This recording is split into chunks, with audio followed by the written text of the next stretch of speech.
Shalom, puji Tuhan, diberkati semua hari ini. Lewat pujian kita mendapatkan kekuatan dan ibadah ini boleh menyegarkan kita semua. Dan hari ini kita akan sama-sama kembali mendengarkan firman Tuhan. Kita butuh firman karena tanpa firman kita nggak punya dasar yang kuat. Kita nggak mampu menghadapi tekanan, bahkan keadaan-keadaan yang semakin hari di depan kita semakin menyulitkan, semakin sukar. Kita butuh firman Tuhan. Itu sebabnya biar hari ini kita akan mau sama-sama membuka hati kita supaya biar Roh Kudus sendiri yang menerangkan apa yang menjadi kehendak dan maksudnya dalam kehidupan kita. Amin, haleluya. Dan firman hari ini kalau boleh beri judul adalah Never Give Up ya. Jangan menyerah menghadapi semua pergumulan hidup. Dan kita sebelum mendengarkan firman Tuhan ada satu ilustrasi yang bisa kita lihat. Silahkan, boleh diputar lebih dulu.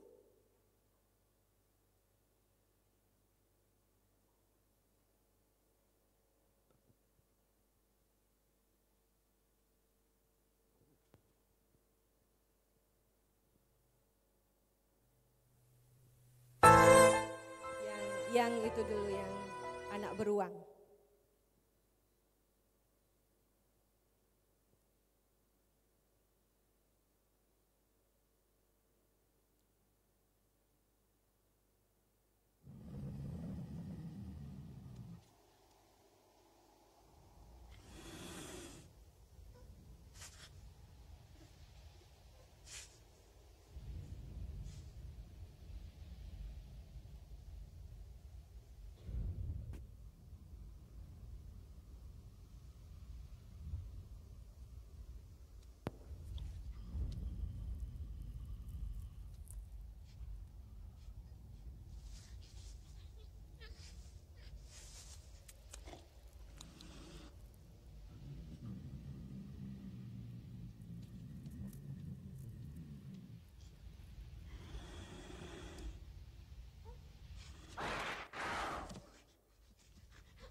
Ya, puji Tuhan.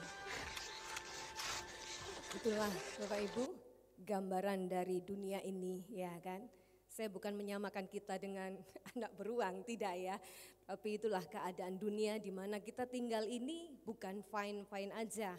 Tapi ada banyak kesulitan, ada banyak tantangan, ada banyak tekanan yang kadang-kala membuat kita tuh nggak mampu untuk menghadapinya. Nah, keadaan seperti ini bukan lagi sebagai sesuatu yang tiba-tiba begitu ya. Tapi memang sudah tertulis di dalam Pengkhotbah 3 ayat yang pertama. Ya, kita akan baca bahwa untuk segala sesuatu ada waktunya. Saya bacakan, untuk segala sesuatu ada masanya, untuk apapun di bawah langit ada waktunya.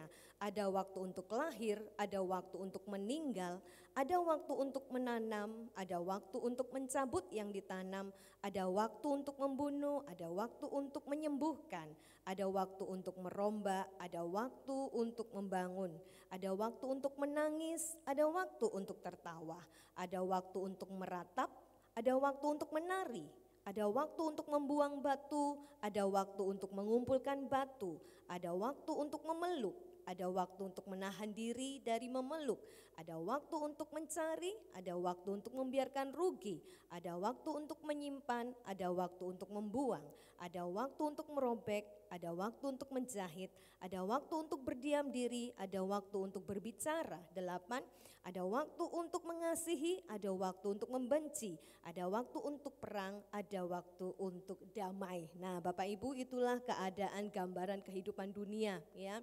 Yang mana kita nggak bisa menolak, kita nggak bisa menghindari, sebab sudah tertulis di dalam firman Tuhan ini yang menjelaskan tentang aktivitas di bawah kolong langit ini. Ada yang seperti itu tadi, ada yang mengasihi, ada yang membenci, ada yang menanam, ada yang mencabut, dan semuanya sudah tertulis. Untuk apa? Supaya kita tahu bahwa kita ini manusia punya keterbatasan, supaya kita tahu bahwa kita ini bukan selamanya ada. Tapi satu waktu, satu kali kelak kita semua akan berpulang dan hanya Tuhan saja yang kekal dengan segala keabadiannya. Nah, sore hari ini kalau saya boleh tanya kepada Bapak Ibu, siapa sih yang gak punya masalah? Apa semua baik-baik dalam rumah tangga? Ekonominya baik, kesehatannya baik, hubungan dengan keluarga kerabat baik semuanya? Puji Tuhan kalau ada ya, jemaat kita semuanya dalam keadaan baik. Nah, kalau yang semua di sini mungkin datang ada dengan pergumulan, ada dengan masalah, jawab aja dalam hati ya. Kalau di sekolah kami dikatakan kamu tidak usah mengumbar kesengsaraanmu ya, kesedihanmu, tidak usah, ditutup saja rapat-rapat, bawa kepada Tuhan. Ya. Semua kita yang datang hari ini mungkin ada banyak pergumulan, ada banyak persoalan, ada banyak tekanan dan himpitan. Tapi malam hari ini kita mau belajar bersama-sama supaya kita memahami bagaimana sih supaya kita bisa menyikapi keadaan yang tadi. Nah, ketika itu kita lihat anak beruang tadi sedang bermain-main bukan? Tapi tiba-tiba datang ancaman, datang sesuatu yang membuat dia takut, yang membuat dia cemas, yang membuat dia khawatir sehingga dia harus berlari untuk menyelamatkan diri.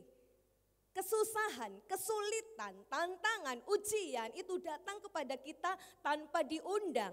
Mau pagi, mau siang, mau malam, mau hari ini, minggu, bulan, tahun selalu ada dan menghampiri kita. Ketika kita tidak berwaspada, ketika kita tidak punya dasar iman yang kuat, maka dikatakan firman Tuhan itu bahwa singa itu mengaum-ngaum, mengelilingi dan dia siap untuk menerkam. Ya kan? Kita tidak bisa dalam keadaan enak-enak saja. Nah, kita mau belajar bagaimana sih supaya kita bisa menyikapi keadaan yang seperti ini kalau kita menghadapinya. Saya percaya semua punya badai masing-masing ya kan. Mau itu badai sepoi-sepoi, mau itu angin kencang, mau ombak yang besar, semua punya masing-masing. Dan kita mau belajar di dalam firman Tuhan bagaimana Rasul Paulus menyikapi sesuatu hal yang terjadi dalam kehidupannya. Kita akan buka di dalam Kisah Para Rasul pasal yang ke-37. Nah, ini ayat kita yang akan kita belajar malam hari ini bersama-sama.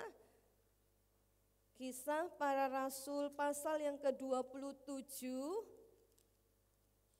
ya, ayat yang ke-14. Bapak Ibu bisa mulai baca pasal yang ke-26 ke depan-depannya gitu ya. Sebab itu berkesinambungan, tapi kita akan mengambil poin yang di sini.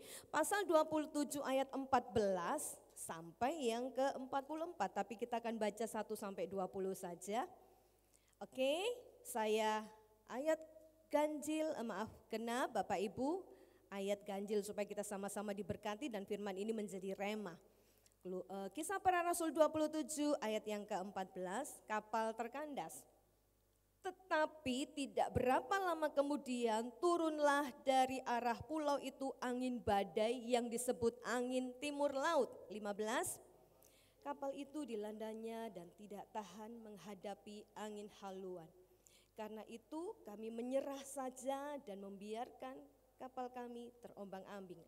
16, kemudian kami hanyut sampai ke pantai sebuah pulau kecil bernama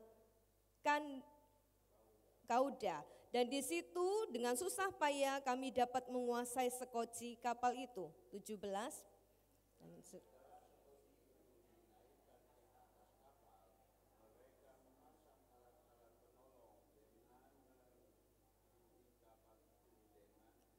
dengan tali, dan karena takut terdampar di beting Sirtis mereka menurunkan layar dan membiarkan kapal itu terapung-apung saja. 18, karena kami sangat hebat diombang-ambingkan angin badai, maka pada keesokan harinya mereka mulai membuang muatan kapal ke laut.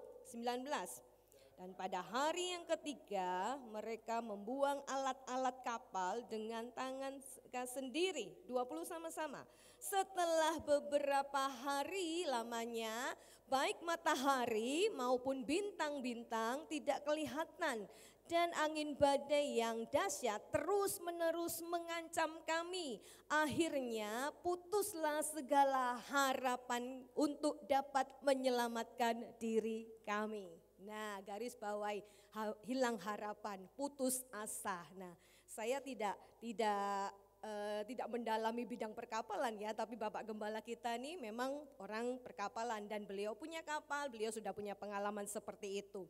Nah, saya sedang mencari di dalam foto atau video bagaimana sih angin laut, angin timur ini ketika dia datang, kerusakan apa atau kriterianya tuh seperti apa saja. Nah, kita mau lihat di sini ya, kriterianya tuh angin badai yaitu kencang, saya tulis ya, dia bisa mencapai kecepatan yang sangat tinggi, menyebabkan gelombang besar di laut, disertai cuaca buruk, hujan lebat, gelombang besar, langit menjadi gelap, menyebabkan kapal kehilangan kendali. Kita coba lihat videonya, ini bukan aslinya gitu ya, maksudnya tuh saya tidak tahu kapal yang dinaiki atau ditumpangi Paulus seperti apa, badainya seperti apa, tapi ini hanya gambaran yang boleh saya ambil untuk menggambarkan saja. Mungkin berupa ini, angin badai ya.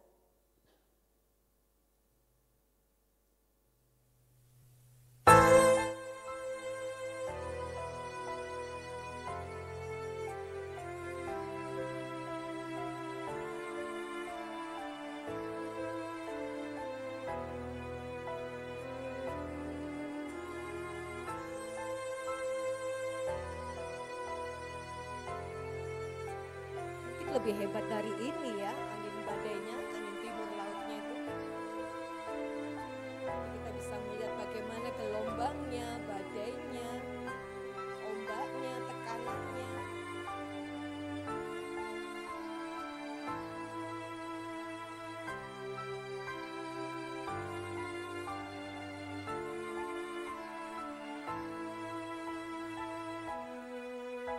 Coba dibayangkan bagaimana Paulus saat itu bersama-sama dengan orang-orang tawanan, mereka ditawan ke Kaisarea dan mereka sedang menuju ke Roma.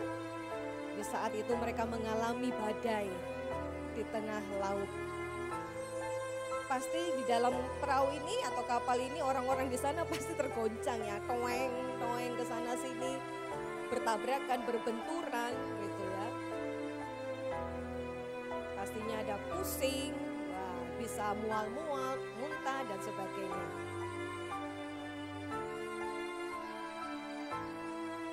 Ombak yang ganas menerjang, badai yang ganas menerjang. Di dalam perjalanan Paulus menuju ke Roma.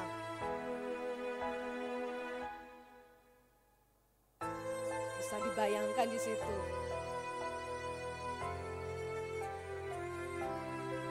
Ini juga mungkin menggambarkan kehidupan kita.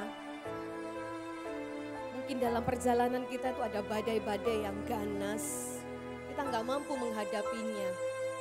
Membuat kita takut, membuat kita khawatir, membuat kita cemas, hampir tenggelam. Gak ada harapan. Putus asa di situ. Langit mendung, awan gelap, gak ada matahari dikatakan di situ firman. Jadi hidup dalam kegelapan. Harus menghadapi badai, harus menghadapi tekanan, harus menghadapi gelombang yang begitu tinggi.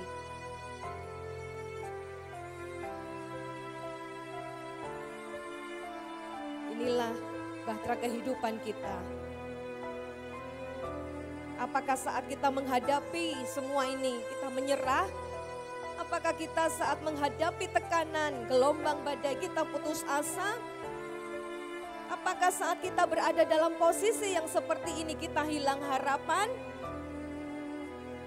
Atau kita mau berjuang? Atau kita mau terus maju? Atau kita terus mau berharap sama Tuhan? Kita bisa membayangkan seperti ini ya. Kalau aslinya mungkin sudah sampai dikatakan kapal itu hancur. Maka itu Bapak Ibu Saudara nanti bisa baca di rumah selanjutnya. Ini saya sedang mencari, membayangkan badainya tuh seperti ini. Terombang ambing oleh angin, badai, tofan, dan sebagainya. Inilah gambaran kita, perahu kehidupan kita. Ada di tengah-tengah dunia yang penuh dengan pergumulan. Ada di tengah-tengah dunia yang penuh dengan tantangan. Ada di tengah-tengah dunia yang penuh dengan tekanan. Mungkin rumah tangga kita nggak baik-baik saja. Mungkin ada suami, ada istri yang tidak rukun. Anak-anak yang berontak terhadap orang tua. Mungkin ada anak-anak yang tidak menghormati orang tua. Di pekerjaan kita melakukan sesuatu tapi masih dianggap tidak baik. Dengan rekan-rekan kita semuanya, mungkin kita ada disakiti dan sebagainya. Itu dunia yang kita hadapi saat-saat ini. Pada saat ini apakah kita harus menyerah? Hands up, Tuhan aku tidak mampu, Tuhan aku tidak sanggup, Tuhan aku tidak bisa. Terlalu berat ini tekanan, terlalu berat ini ujian. Terlalu besar gelombangnya, badainya. Aku pasrah, aku menyerah. Apakah seperti itu? Kita mau lihat di sini bagaimana Paulus menyikapi hal ini. Sampai dia akhirnya happy endingnya adalah mereka diselamatkan. Oke, cukup. Kita mau lihat di sini Bapak Ibu, ya.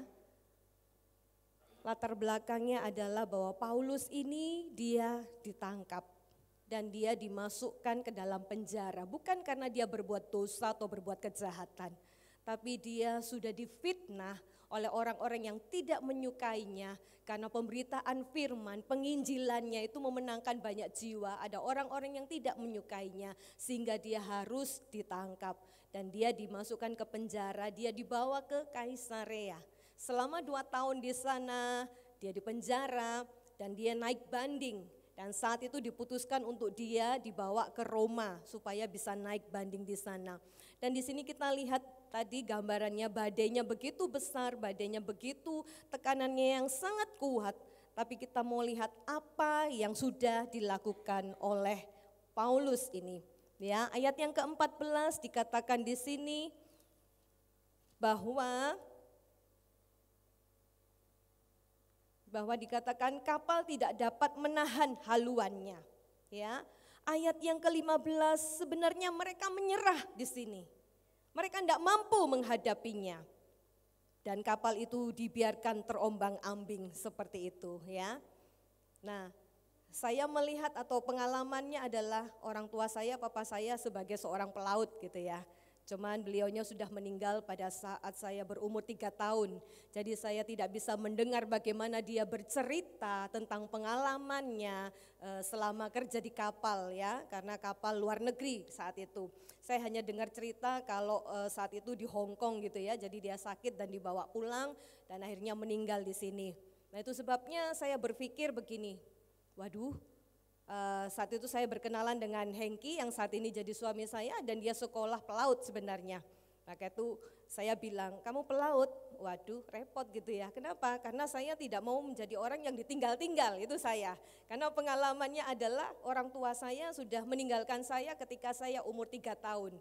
Jadi rasanya waduh apalagi pelaut gitu ya, itu buat saya. Entah yang lain bagaimana itu berbeda, tapi versi saya seperti itu, saya tidak mau menjadi orang yang ditinggal-tinggal untuk melaut kemana begitu ya. Dan ya puji Tuhan, Tuhan punya cara sendiri dari seorang pelaut, dia akhirnya bisa menjadi seorang yang dipakai Tuhan untuk menjadi pemberita Injil gitu ya, ada caranya begitu. Puji Tuhan dan kami bisa sama-sama melayani. Nah di sini kita mau melihat kapal itu terapung-apung, langit kelam, gelap semuanya, nggak ada harapan di situ ya. Dan di sini digambarkan bagaimana kehidupan kita yang tadi itu banyak sekali lika-likunya dan harus kita hadapi, kita nggak bisa hindari. Nggak bisa berkata Tuhan jauhkan ini, Tuhan lewatkan ini. Memang harus kita hadapi semuanya karena memang sudah tercatat tadi di dalam Pengkhotbah pasal 3 bahwa semua itu harus terjadi dan kita harus menghadapinya. Nah kita akan mau melihat di sini bagaimana sih caranya supaya kita bertahan di situ. Ayat yang ke-21. Nah ini kita lihat bagaimana Paulus menghadapi itu dan dia bisa menjadi berkat. Saya bacakan ayat yang ke-21. Dan karena mereka beberapa lamanya tidak makan, berdirilah Paulus di tengah-tengah mereka dan berkata, saudara-saudara, jika sekiranya nasihatku dituruti supaya kita jangan berlayar dari Kreta, kita pasti terpelihara dari kesukaran dan kerugian ini. Nah pada saat itu memang perjalanan menuju ke Italia itu Roma masih ada dalam perjalanan begitu ya. Tapi sudah ada tantangan-tantangan dan akhirnya Paulus mengatakan jangan diteruskan. Tetapi mereka tetap berlayar dan akhirnya terjadilah badai itu. Nah di tengah-tengah terjadinya badai itu Paulus bisa mempunyai sikap yang tenang. Nah ini loh yang diperlukan buat setiap kita. Ketika kita menghadapi badai yang besar tadi, mau itu datang dalam rumah tangga, mau datang dalam pekerjaan, sepertinya dirombak, diporak-porandakan pekerjaan kita, ekonomi kita, usaha kita, hubungan kita, sepertinya seakan-akan begitu. Nah apa yang harus kita hadapi yaitu sikap tenang menghadapi hal ini. Dan Paulus sebenarnya dia bisa aja marah, dia bisa aja kecewa, dia bisa aja menyalahkan. Gara-gara kamu tidak mau mendengar nasihatku, gara-gara kamu tidak mau mendengar apa yang kukatakan. Nih akhirnya kita mengalami kerugian, kecelakaan dan sebagainya. Tapi dia berdiri di tengah-tengah itu, apa yang dia katakan dengan sikap tenangnya. Kita akan melihat di sini sikap tenangnya. Haleluya. Selanjutnya. Ya, ayat yang ke-21 tadi. Tetapi sekarang, ayat yang ke-22. Tetapi sekarang jika dalam kesukaran ini aku menasihatkan kamu supaya kamu tetap bertabah hati. Sebab tidak seorang pun di antara kamu yang akan binasa kecuali kapal ini. Lihat, dia berdiri di tengah-tengah orang-orang itu dan dia berkata, tabahkan hati. Ya, dalam arti pengertian tabahkan hati ini apa? Teguhkan, kuatkan hatimu bahwa kamu tidak akan mati. Seperti ketika saya mengalami sakit, saya mendapatkan berita atau telepon kekuatan dari Bapak Gembala yang saat itu menguatkan saya. Pada saat itu saya merasa down, saya tertekan, saya takut, saya nangis. Karena apa? Saya pikir aduh ini jangan-jangan kanker usus begitu ya. Waktu itu lambung yang merasa sakit lambung yang tidak henti-hentinya begitu ya. Saya pikir, aduh Tuhan apakah ini waktu saya gitu. Tapi tiba-tiba ada telepon yang menguatkan saya, tenang, ini tidak membawa kepada kematian. Masih ingat ya ya, dan saat itu telepon, dan itu kenapa kamu nangis? Iya karena saya merasa begini. Kenapa? Ketakutan yang mendalam, ketakutan yang memasuki pikiran saya, bahwa saya mungkin ini akhir dari hidup saya. Tuhan mengizinkan ini, saya harus mengalami sakit seperti ini. Sampai saya sudah pesen waktu itu kan ya, karena badan saya turun, beratnya tuh 6 kilo langsung. Jadi bisa dibayangkan kurusnya, lemesnya, lusuhnya dan sebagainya. Tapi ketika mendapatkan kekuatan itu, tenang, ini tidak membawa kepada kematian. Nah itu saya masih ingat bahwa saat itu Bapak Gembala sedang berenang, tapi mendapatkan suara Tuhan untuk sampaikan kepada saya, tenang, itu tidak akan membawa kematian. Saya bangkit lagi, oh Tuhan terima kasih, belum waktuku ini. Nah seperti itu, ada kekuatan yang disampaikan. Sebagaimana Paulus juga ketika di tengah-tengah gelombang itu, badai kehidupan yang menerjang kita, yang tidak menyamankan kita, yang tidak membuat kita enak-enak atau semuanya fine-fine. Mari kita mau dengarkan ada suara Tuhan yang supaya membangkitkan kita, menguatkan kita. Nah lewat apa itu? Lewat firman yang disampaikan. Paulus bisa tenang kenapa? Karena di hatinya, di hidupnya ada firman, ada Tuhan yang menguasainya. Sehingga dia tidak kalut, tidak kacau hidupnya.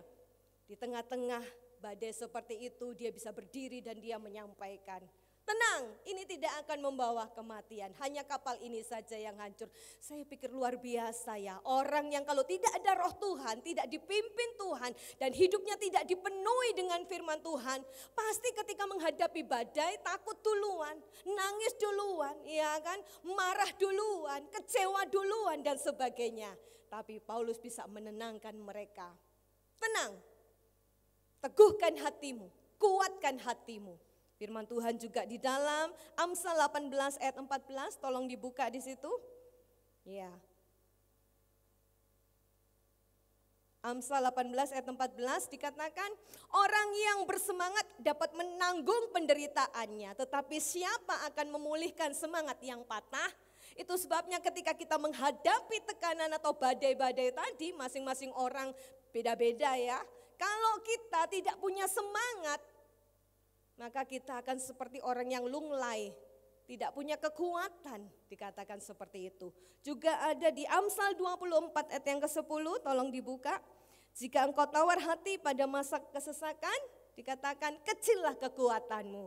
Jadi di sini jangan menyerah ya, jangan kecil hati, tapi mari berani, kuat, tahan semuanya ya. Nah, kita mau lihat tadi di sini adalah Paulus itu karena dipimpin oleh Tuhan dan hidupnya dipenuhi dengan firman sehingga dia bisa kuat, bahkan memberikan ketenangan buat orang-orang yang saat itu mungkin sedang kacau, sedang kalut, sedang putus asa, hilang harapan, dia bisa berdiri dan menyampaikan itu. Haleluya. Ayat yang kedua sekarang. Masuk yang kedua, ayat yang ke-22, yang di situ dikatakan bahwa Paulus bukan orang yang suka mengungkit-ungkit, membangkit-bangkitkan kesalahan. Memang mereka sudah salah karena tidak mendengar nasihat Paulus, mengatakan jangan pergi, tapi mereka pergi. Nah, akhirnya harus mengalami kan, tapi Paulus tidak mengungkit-ungkit, beda sama kita. Kalau kita melihat seseorang sudah melakukan kesalahan gitu ya, terus mungkin sesuatu terjadi pada mereka dan kita katakan itu karena dosamu, itu karena kesalahanmu, kita mulai menjadi hakim di situ. Padahal hakim itu adalah Tuhan sendiri harusnya ya yang menjadi hakim. Nah, terkadang memang ada beberapa hal yang Tuhan izinkan. Satu, kalau hal-hal yang tidak mengenakan terjadi, kita harus cepat koreksi diri. Yang pertama memang, apakah aku salah? Apakah aku sudah menyimpang dari jalan Tuhan? Dan ketika kita sadar, oh ya ini karena aku salah, cepat berbalik. Ya, seperti Daud kalau firman Tuhan tadi pagi dikatakan berbalik dan di situ pengampunan terjadi. Yang kedua, terkadang tekanan, badai itu datang seizin Tuhan untuk apa? Membuat kita supaya kuat. iman kita sungguh-sungguh, karakter kita dibentuk, kehidupan kita dibangun supaya kita serupa dengan Kristus, karakter kita dan hidup kita boleh menyenangkan Tuhan. Itu. Yang ketiga, dengan adanya badai, dengan adanya ujian, dengan adanya tekanan, himpitan dan sebagainya, Tuhan izinkan terjadi untuk apa? Supaya kemuliaan Tuhan dinyatakan, kebesarannya dinyatakan, kedahsyatannya dinyatakan, kehebatannya dinyatakan. Saya mengalami itu, Tuhan izinkan supaya apa? Kemuliaan Tuhan dinyatakan. Saya sudah 3 kali harus mengalami operasi, tapi di situ Tuhan menyatakan, ini loh aku Allah yang besar. Harusnya 3 juta, tapi hanya dibayar cuma 500.000. Nah, ada lagi setelah operasi 5 juta, ternyata tidak usah bayar. Loh, hebat enggak Tuhan itu? Tuhan menyatakan kuasa kebesarannya dengan berbagai macam cara yang kadang-kala kita enggak bisa pahami dan kita tidak mengerti. Memang harus sakit, memang harus alami penderitaan, tapi sesungguhnya Tuhan punya cara di situ untuk menolong kita. Dan masing-masing itu caranya berbeda-beda. Ada yang harus melewati penderitaan dulu, ada yang harus melewati sakit dulu, ada yang harus melewati bangkrut dulu, ada yang harus melewati apa mungkin terjadi gesekan-gesekan, tapi sebenarnya Tuhan turut campur tangan di situ untuk mendatangkan kebaikan buat setiap kita. Amin. Jadi jangan pernah salahkan Tuhan. Kita mau belajar di sini ya, supaya kita menjadi anak-anak Tuhan. Bagaimana sikap kita menyikapi atau respon kita menyikapi keadaan-keadaan yang terjadi di tengah-tengah kita. Ya kan? Memang manusia semua tidak ada yang benar. Firman Tuhan berkata, semua telah berdosa dan telah kehilangan kemuliaan Allah. Tidak ada satupun yang benar ya. Itu sebabnya dosa itu mengatakan apa? Bahwa upah dosa itu maut. Tapi karena kasih karunia Allah kita boleh diselamatkan. Nah, ada satu kisah di dalam firman Tuhan, Yohanes 8 ayat 7 sama 9. Seorang wanita yang kita tahu dia sudah bersinah di situ ya, dan dia dibawa kepada Yesus. Kemudian orang menuding, orang menghakimi, orang mengata-ngatain dan sebagainya. Yesus hanya nulis di bawah dan dia berkata gini, barang siapa yang merasa dirinya benar, lempar orang ini dengan batu. Dan tidak ada satupun yang berani, karena memang semua kita ini adalah orang-orang yang berdosa. Nggak ada yang benar, kita nggak ada yang kebal dengan namanya dosa. Itu sebabnya setiap hari kita harus minta ampun, kita harus bertobat. Karena memang yang menjadi penghalang doa-doa kita itu dengan Tuhan, yaitu apa? Dikatakan segala dosamu. Ya kan, nggak ada dosa putih, nggak ada dosa hitam, nggak ada. Apapun semua yang melanggar perintah Allah itu adalah dosa. Dan harus kita bertobat setiap hari. Ya, dan kita mau lihat di sini. Kadang-kala itu tadi Tuhan izinkan supaya semuanya boleh menjadi baik. Ayat yang ke-25.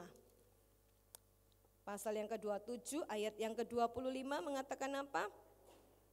Sebab itu tabahkanlah hatimu saudara-saudara, karena aku percaya kepada Allah bahwa semuanya pasti terjadi sama seperti yang dinyatakan kepadaku. Puji nama Tuhan.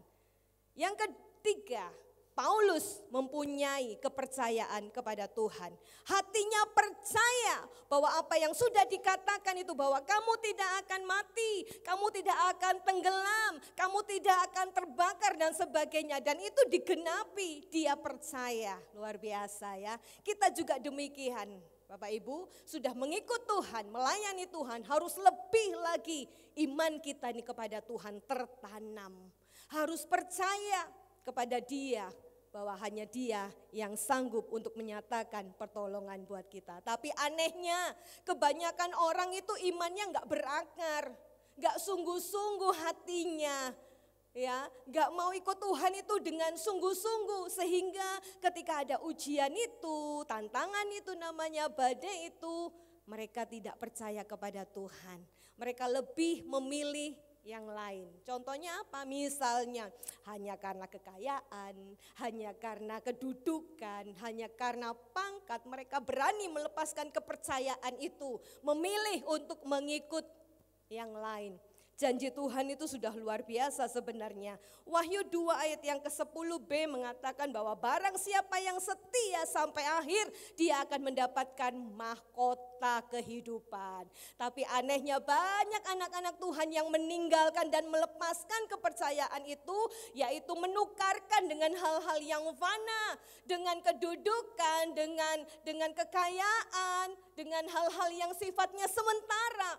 Dia tukar imannya, sehingga yang dulunya mungkin setia kepada Tuhan, setia melayani, setia beribadah, tahap demi tahap mulai mundur. Mundur, dadah, pindahlah imannya, beralihlah imannya. Sudah tidak menaruh kepercayaan lagi kepada Tuhan. Paulus berbeda, dia orang yang percaya kepada Tuhan, karena itu dia tidak takut. Ketika dia harus mati sekalipun saat itu, dia tidak takut. Karena Allah itu penjamin hidupnya. Apa yang sudah Allah janjikan pasti digenapi. Dan itu sudah dinyatakan ya. Ada lagi kenyataan firman Tuhan yang mengajarkan kepada kita, Matius 6 ayat 33. Carilah dahulu kerajaan Allah dan kebenarannya, maka semuanya akan ditambahkan. Kenapa kita nggak percaya kepada Tuhan? Kenapa kita menjual iman kita? Kenapa kita mempertaruhkan iman kita? Dan kita menukarkan dengan hal-hal yang fana. Padahal sudah dikatakan kalau kita mendahulukan kerajaan Allah, mau jodoh namanya, mau pekerjaan, mau kesehatan, mau kejayaan, pangkat, kedudukan sudah disiapkan oleh Tuhan. Dikatakan tangan kanan Tuhan itu umur panjang, di tangan kiri itu kekayaan, kehormatan. Kalau kita salaman tangan kanan ya hormat ya, nggak tangan kiri ya, karena dianggap tangan kiri ini kurang sopan. Nah buat Tuhan di tangan kiri itu hanya sesuatu yang ala gampang begitu loh ya, di tangan kiri. Jadi kalau kita menaruh kepercayaan kepada Tuhan, gak seharusnya kita jauh dari Tuhan. Gak seharusnya kita menjual iman kita. Gak harusnya kita menukar kepercayaan kita hanya untuk hal-hal yang sesaat, yang fana, yang tidak akan dibawa sampai ke surga. Banyak orang-orang sudah seperti ini dengan adanya ajaran-ajaran yang baru. Ya, mereka hanya dibalik-balikan aja, mereka sudah langsung beralih imannya. Kalau Yesus itu memang Tuhan, kenapa dia harus mati? Wah, itu sudah bingung. Waduh, apa jawabannya? Iya. Nah, kalau misalnya di Kejadian ceritanya seperti ini, di Matius seperti ini, kenapa itu? Berarti Alkitab ini merupakan buku yang tidak sah gitu ya, bukan Alkitab murni. Oh iya, mulai goncang. Siap beralih pindah? Iya. Gampang sekali. Imannya berubah karena tidak punya kepercayaan yang sungguh-sungguh kepada Tuhan. Beribadah hanya asal-asalan, ikut Tuhan hanya asal-asalan, hanya KTP saja Kristen, tapi tanpa pertobatan. Itu sebabnya gampang sekali mengalihkan iman kepercayaannya untuk hal-hal yang sifatnya sementara. Kalau kita mau lihat di sini ada di 1 Samuel 2 ayat 6 sampai yang ke-8 bahwa Tuhan itu berkuasa untuk mengangkat, Tuhan berkuasa untuk menurunkan, Tuhan berkuasa untuk membuka, Tuhan berkuasa untuk menutup. Kita sudah benar ketika kita menaruh kepercayaan kepada Tuhan. Barang siapa mengaku dengan mulut dan percaya dalam hatinya bahwa Yesus Kristus adalah Tuhan, dia akan diselamatkan. Keselamatan sudah diberi, sudah dikasih buat setiap kita. Kenapa kita menganggap remeh keselamatan itu dengan hidup tidak menyenangkan hati Tuhan, dengan hidup asal-asalan, dengan berbuat yang memalukan, perbuatan yang tidak menyenangkan, yang tidak menunjukkan sebagai anak-anak Tuhan. Bahkan terlebih lagi kita menukar iman kita tadi itu. Ini sudah janji-janji Tuhan dinyatakan di sini. Kenapa sih sampai lupa terhadap janji Tuhan itu? Karena mereka tidak punya akar yang kuat tadi. Ditanam satu, belum bangun, pindah lagi sini, sebentar pindah lagi di sini, ya kan? Seperti kita lihat tanaman itu, cabut, tanam, enggak tumbuh-tumbuh. Nah, kita kalau sudah ditetapkan Tuhan di satu tempat, mari bersama-sama belajar di situ, diolah di situ. Ya, ditanam di situ supaya kita bisa bersama-sama bertumbuh. Jangan melihat sesuatu yang, oh di sini rame, pindah. Oh di sini lebih bagus, oh indah. Oh ini fasilitasnya lebih menjanjikan, oh iya. Oh ini ada berkat-berkat yang berlimpah di sini. Mulai kita beralih, kita nggak akan tumbuh. Jadi kita harus punya iman yang kuat, dasar yang kuat kepada Tuhan. Supaya kita tidak lupa kepada janji Tuhan yang luar biasa itu tadi. Paulus percaya kepada Tuhan yang disembahnya. Dia Allah yang hebat, dia Allah yang luar biasa. Ada beberapa contoh juga di dalam firman Tuhan. Orang-orang yang mempunyai hati yang teguh, yang kuat imannya, yang tidak gampang menyerah. Ada siapa? Ayub. Nah kita lihat di situ kan. Firman Tuhan itu sudah lengkap sebenarnya. Ada Ayub, dia sabar terhadap penderitaan yang diizinkan. Anak-anaknya harus mati, kekayaannya habis, ladangnya terbakar, rumahnya terbakar, dia dijauhi dengan sahabat-sahabatnya, gak cukup sampai itu tubuhnya sendiri sakit. Dia dikutuk oleh teman-temannya, istrinya. Ngapain kamu masih tetap percaya kepada Tuhan? Ngapain kamu masih mau beribadah kepada Tuhan? Dia sudah berbuat jahat terhadapmu. Apa yang dikatakan oleh si Ayub, masakan kita mau terima yang baik-baik saja dari Tuhan, sedangkan yang buruk tidak? Kita lihat di sini, Ayub menetapkan hatinya untuk percaya kepada Tuhan, sekalipun dia harus menderita, sekalipun dia harus menahan kesakitan, kebangkrutan, dijauhi oleh teman-teman, hatinya tetap percaya kepada Tuhan. Dan kita lihat di balik itu ada ending yang luar biasa ya. Ayub dipulihkan. Yusuf gak jauh-jauh dimasukkan penjara karena difitnah. Kurang lebih 14 tahun dia harus ada di penjara. Sesuatu tempat yang tidak mengenakan, terbatasan dan sebagainya. Tapi di situ apa yang direka-rekakan orang terhadap kita untuk hal-hal yang jahat, dibuat Tuhan itu berbeda. Tuhan mendatangkan kebaikan. Yusuf dilepaskan, Yusuf diluputkan. Demikian juga dengan Rut. Ya, banyak kalau kita sudah tahu cerita ini, kita akan lebih memahami bagaimana supaya kita bersikap, meresponi saat badai-badai itu datang. Dia ditinggal oleh suaminya, dia harus tinggal sama mertua yang saat itu dia tidak seiman. Tapi karena dia mengambil keputusan, dia mengatakan, Allahmu Allahku, di mana kamu mati di situ aku juga di situ, dikuburkan bersama-sama. Dia tetap memiliki kesetiaan dan dia bertanggung jawab untuk dia bekerja menghidupi mertuanya. Dan dia percaya kepada Tuhan. Daniel menghadapi ancaman, dia harus masuk ke dalam lubang singa karena dia suka berdoa dan itu tidak disukai oleh orang-orang saat itu. Disampaikan kepada raja, nih Daniel melanggar perintahmu, masukkan ke dalam singa. Dia menaruhkan kepercayaannya kepada Tuhan. Sekalipun aku harus mati saat itu, sekalipun aku harus menderita saat itu, mungkin dicabik-cabik oleh singa. Dia tetap percaya bahwa dia di tangan Tuhan itu akan selamat. Daniel menetapkan kepercayaannya, dia tidak putus asa, dia tidak hilang harapan. Sekalipun di depannya itu ada kesulitan-kesulitan yang dialami. Sadrak, Mesak, Abednego, lebih-lebih lagi di sini Tuhan menunjukkan kuasanya yang luar biasa. Ketika mereka harus sujud menyembah patung, tapi mereka tidak mau lakukan. Bahkan mereka dengan imannya berkata, sekalipun Tuhan tidak menolongku, aku akan tetap menyembah Dia. Aku akan tetap mengikut Dia. Aku akan tetap mengiring Dia. Yang luar biasa ya. Ini harus kita miliki iman-iman seperti ini. Mungkin saat ini aku belum ada jawaban, sakitku belum sembuh.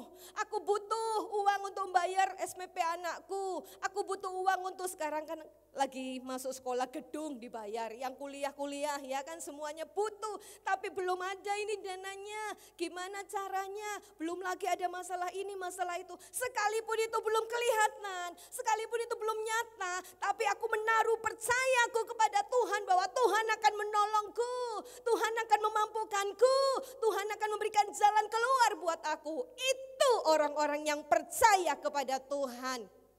Tapi ketika orang-orang tidak menaruh percayanya pada Tuhan, dia sudah mulai berkata, oh Tuhan mana pertolonganmu, Tuhan mana janjimu, aku tagih Tuhan, aku sudah setia, aku sudah sungguh-sungguh, aku sudah doa pagi, baca firman, mana Tuhan.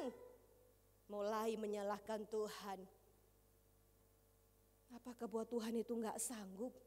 Terlalu sanggup. Asal kita mau percaya sungguh-sungguh. Tuhan, aku percaya. Masing-masing kita punya pergumulan. Bapak Ibu punya, saya punya. Beda masing-masing ya. Badainya tadi yang kita hadapi. Ada yang alah hanya sakit lutut aja. Kecil, alah hanya mungkin tidak bisa sendawa, kecil, alah hanya mungkin tidur ngorok gitu, itu kecil, itu masalah-masalah yang kadang-kala memang mengganggu kalau tidur ngorok kan. Nah tapi itu buat Bapak Ibu mungkin masalah yang sepele, atau ada masalah yang besar, aduh ini belum selesai, aduh tanggungannya banyak, aduh hutangku banyak, belum selesai. Tapi jangan berkecil hati dan jangan menyerah. Tuhan punya banyak cara untuk menolong kita, memampukan kita sehingga kita bisa keluar dari situ. Haleluya, Yesus sendiri satu teladan yang luar biasa, ya. Dia setia sampai mati, mengorbankan hidupnya buat kita semua, menyerahkan nyawanya buat kita semua. Orang-orang yang harusnya nggak masuk dalam hitungan, yang harusnya terbuang, tapi Yesus selamatkan, pindahkan kita dari gelap kepada terang. Dibawa kita yang dari jauh menjadi dekat dengan Dia. Untuk diberikan anugerah, diberikan kasih karunia, diberikan pertolongan, diberikan perlindungan. Dan diberikan janjinya yang luar biasa.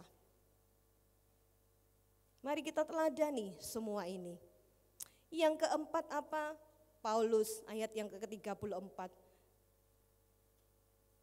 Dia memiliki kepedulian. Karena itu aku menasehati kamu supaya kamu makan dahulu. Hal itu perlu untuk keselamatanmu. Tidak seorang pun di antara kamu akan kehilangan sehelai pun dari rambut kepalanya. Luar biasa, dia mempunyai kepedulian untuk orang-orang yang saat itu sudah tidak nafsu makan. Saya masih ingat ketika saya dulu saat itu kan suka pelayanan ke luar pulau gitu ya, ke Manado saat itu. Naik kapal itu 5 hari. Oh ombaknya, gelombangnya, ketika turun tuh masih ngeleang. Iya ketika turun loh ya, bahkan sudah lewat 1 hari apa 2 hari di rumah tuh sudah masih loh kayak diombak ambingkan gitu ya, waduh rasanya seperti itu. Nah kita mau lihat di sini, gak nafsu makan pastinya ya orang-orang itu, tapi Paulus mempunyai kepedulian untuk mengajak, ayo makan dulu. Kalau tadi pagi firmannya itu adalah memperhatikan orang-orang lemah. Nah ya, kita juga punya kepedulian terhadap sekitar kita. At least yang saya katakan mungkin tidak bisa dengan money, tapi berdoa, dukungan, support, kata-kata yang membangkitkan, kata-kata yang memberi semangat supaya tidak lemah satu dengan yang lain. Kita butuh supaya ada orang-orang di sekitar kita yang ketika mereka lemah kita bisa menjadi terang dan berkat buat mereka. Paulus mengajak mereka, ayo makan supaya kamu kuat. Tubuh kita perlu makanan. Sehari 3 kali, betul? Pagi, siang, malam. Kalau saya 6 kali.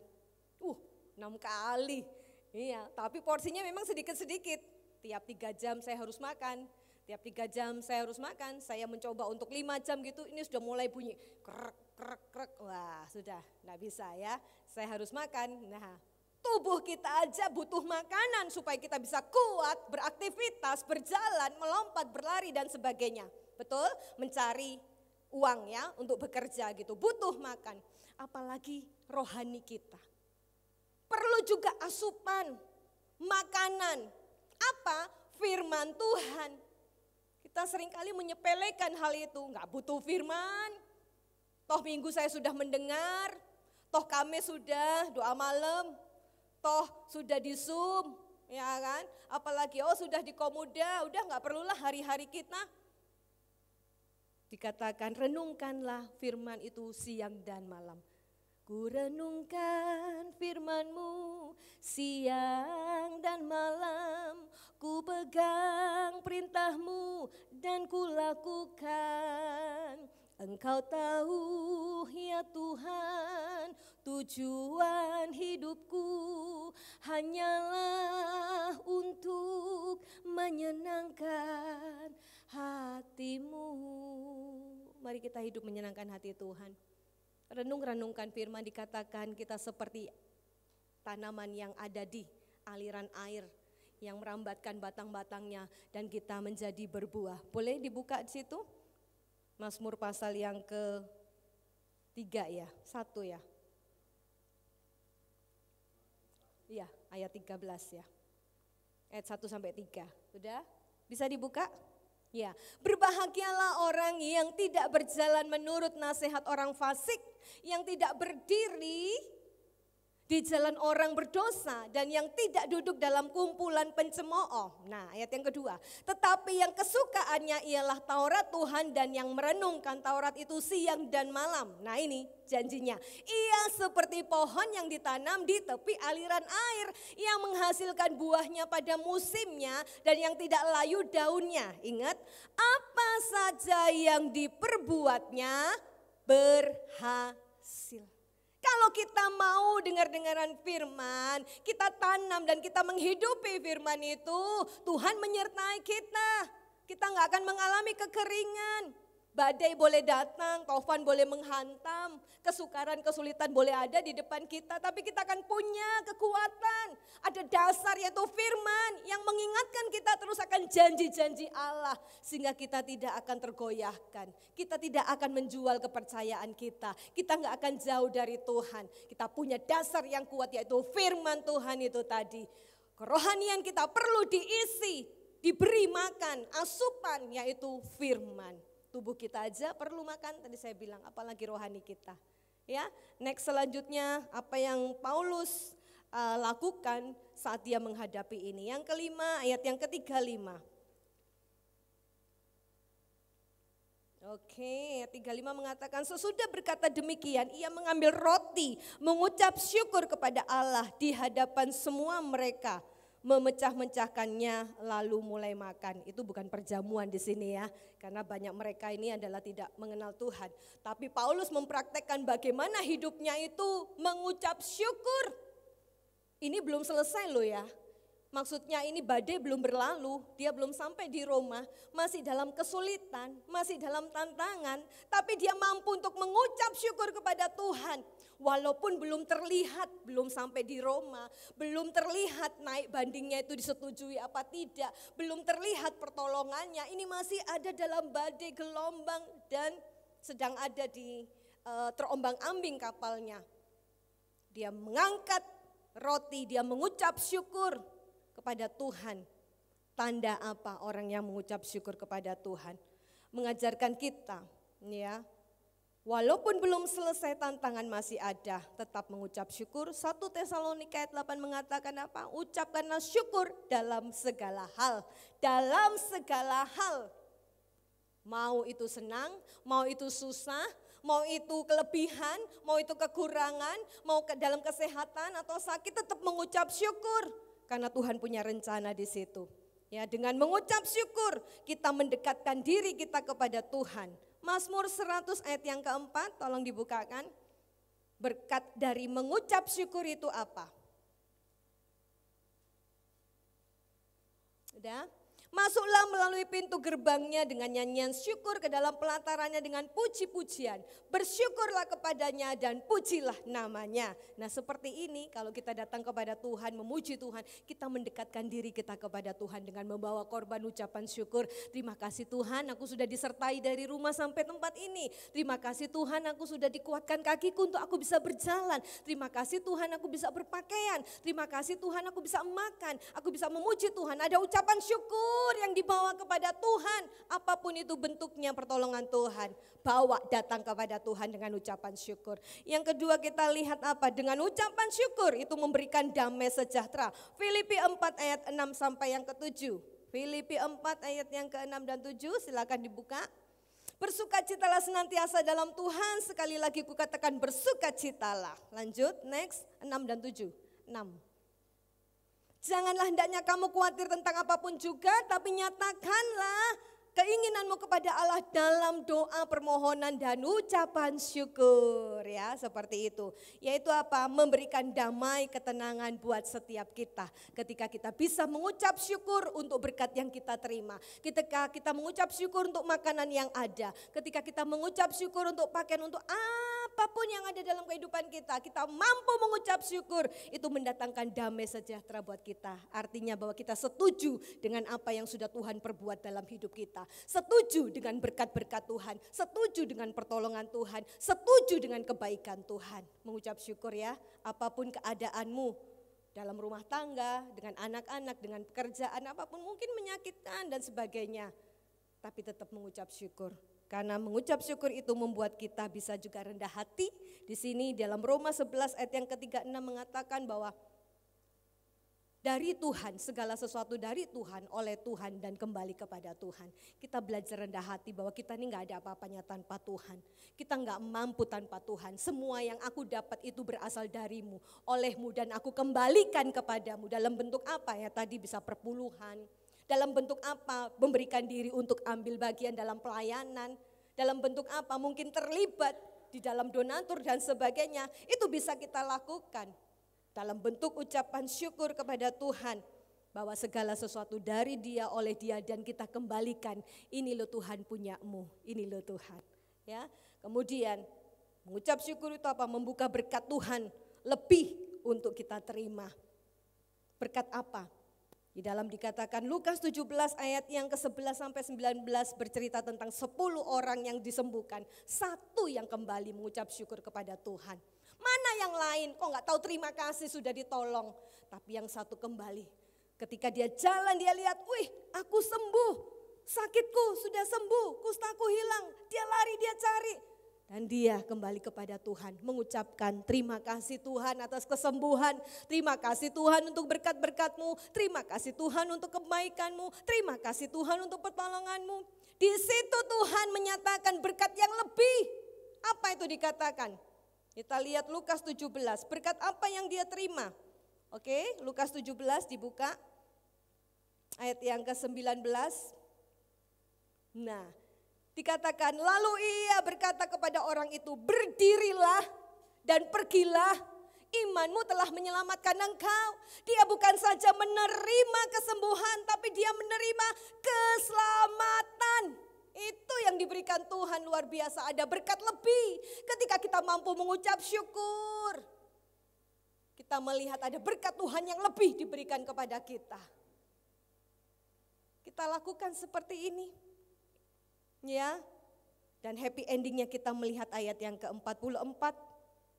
Di sini dikatakan, dan supaya orang-orang lain menyusul dengan menggunakan papan dan pecahan-pecahan kapal. Demikian mereka semua selamat naik ke darat. Weh, janji Tuhan dikenapi, keselamatan terjadi. Dikatakan sehelai rambut itu tidak akan gugur, tidak akan jatuh tanpa seizin Tuhan. Dalam arti apa? Bahwa Tuhan menjamin memberi perlindungan dan keselamatan untuk mereka semua. Sampai rambut pun sedetail-detailnya itu Tuhan tahu, Tuhan hitung. Itu bertanda apa? Bahwa Tuhan memelihara kehidupan mereka sampai mereka semuanya selamat. Ayat 34 digenapi, tidak ada seorang pun di antara mereka yang kehilangan sehelai rambut. Artinya Tuhan memberi perlindungan ya. Ayat penutup Yesaya 41 ayat yang ke-10. Yuk sama-sama kita baca. 3, 4. Janganlah takut sebab aku menyertai, sebentar. Engkaunya kita ganti dengan nama kita masing-masing ya. Kita ganti dengan nama kita. 1, 2, 3. Janganlah takut sebab aku yaitu Tuhan menyertai Ivon. Janganlah bimbang sebab aku Tuhan ini Allahmu. Aku akan meneguhkan, bahkan akan memegang engkau, memegang Ivon dengan tangan kananku, tangan Tuhan yang membawa kepada kemenangan. Itu janji Tuhan yang luar biasa. Mari kita refleksikan hidupan kita. Bagaimana dengan Bapak Ibu Saudara ketika menghadapi badai di tengah hidupmu? Apakah engkau putus asa, menyerah dan hilang harapan? Mari kita refleksikan kembali, apa maksud tujuan Tuhan mengizinkan semua itu terjadi? Dan apa upaya kita untuk supaya kita bisa bertahan di dalam menghadapi semua itu? Refleksikan kembali. Apa yang sudah diceritakan di sini, dialami oleh Paulus mengajarkan kita. Ayo kita tetap setia dan percaya kepada Tuhan. Lakukan apa yang Tuhan mau dalam kehidupan kita. Dan jangan pernah menyerah menghadapi badai-badai kehidupan dalam kita. tetap terus maju sampai akhir mencapai mahkota kehidupan tadi. Dikatakan juga di dalam firman Tuhan, penderitaan yang kita alami sekarang ini tidak sebanding dengan kemuliaan yang akan kita dapat. Kalau kita mau serius sama Tuhan, kita mau fokus sama Tuhan, mau sungguh-sungguh sama Tuhan, menderita di bumi ini hanya sementara. Tapi nanti ketika kita sungguh-sungguh berusaha terus sampai akhir hidup kita, ada sesuatu yang lebih yang akan kita dapat. Biar Tuhan dimuliakan semuanya, Tuhan memberkati untuk firman Tuhan malam hari ini.